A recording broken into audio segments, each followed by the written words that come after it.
Flora managed to ask Vuvu if she would get married again, and even though Pablo is a handful, he managed to give Tiro some tips, told him to put a tracker on Victor's car and also get a gun. And Tiro put the tracker, but he was stupid enough to let Victor see him. Okasa says he won't let Kiriboni make him a fool and says that he wants Amalobolo like a Bekla. Hi, welcome to my channel. Here's an update on Scandal.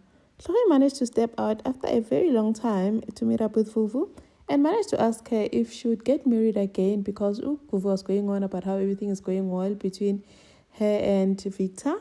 Bridget was shocked with why somehow Linyalo, like she just did not expect that. And then Chloe just says, no, I mean, if he decides to propose, ukadumela na. Now I just wonder what's going on. I don't know, which fella, summer, no big deal. I think Bridget is going to catch up. Or why are you asking me this question? This one guy. But the way she seems so in love that she'd definitely say yes to Victor proposing. And then Tutugo talks to Halalel about this whole opportunity that she saw, about this international job that he is interested in. Halal is keen. Is like, no, it's fine, man. Go do your thing. But I know you're going to need me with the pregnancy.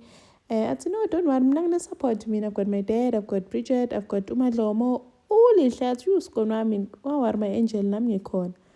Whereas has been upgraded to calling Khalele Skoni.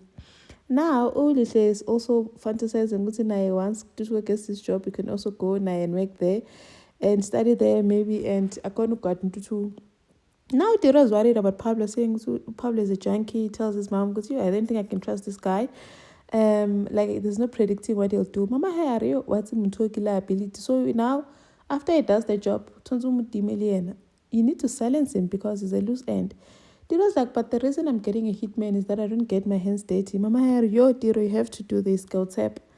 And then Pablo, even though Atwe managed to tell Tiro, what's again? This thing of you busy following Victor around is a waste of time, and just get a tracker and put it on his car and buy a gun because we're gonna need a gun to take out this guy. Tiro was shocked to hear actually this guy has some ideas, because at first he suggested that they take Khalelo, but Tiro didn't agree.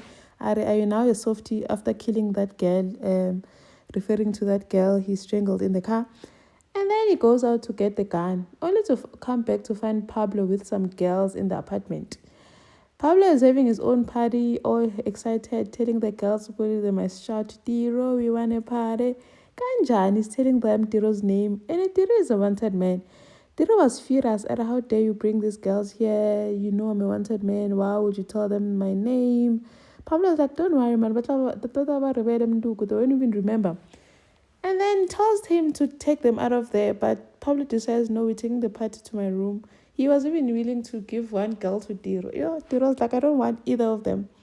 And then Tiro got the gun that they're going to use to take out to Victor. And also went to put the tracker on Victor's car. But Guy was stupid enough to let Victor see him, because Victor comes out and sees him around his car and is like, what are you doing? Hey, Wena. And then he ran away. But now Victor knows there was someone around his car. And then Kiriboni goes to see Gasa, trying to explain that he did go to Bukosi to say goodbye, but he did not go inside his room. He stood at the door and they talked. He told him Guti is in love. She's in love with Gasa. But Gasa's like, you think I'm stupid, ne? All these things, so many must just because Kiriboni like, no, you need to understand Bukosi ki Papa Poko, and that cannot change. And also you need to understand if you guys can just go around sleeping together because you have a past. Do you know how painful it is to call your woman before me? And then says and all that lipstick and that dress, you did dress up for him, and now you want to tell me you stood by the door. Like Casa cannot be like, he even phoned her and she didn't pick up, so you cannot believe him. Casa is now acting up. He was even acting up Kupoko, like, but why is Poko catching strays? Because now Poko was not, the way he spoke to Poko was out of line. He's probably going to apologize later. Now Poco's wondering, is everything okay between you and Casa? Because the way he acted towards me was surprising. And then Mama Hai comes clean. How can you be mad? You were laughingly ukos.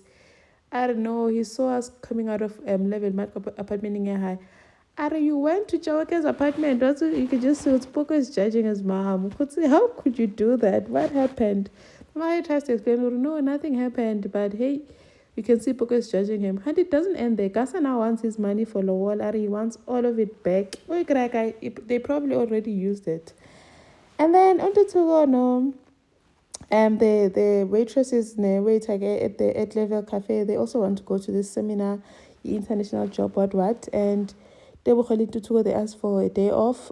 Debs Hashem, I could not ask because that I was like, I cannot give all of you time off. These two are already going, so when maybe next time, man. Shem now is complaining, good, why are you giving to two? Two was always off work because of this community service thing. But man, you more time off. Thank you for watching. Please like, share, and subscribe. See you in the next one. Bye.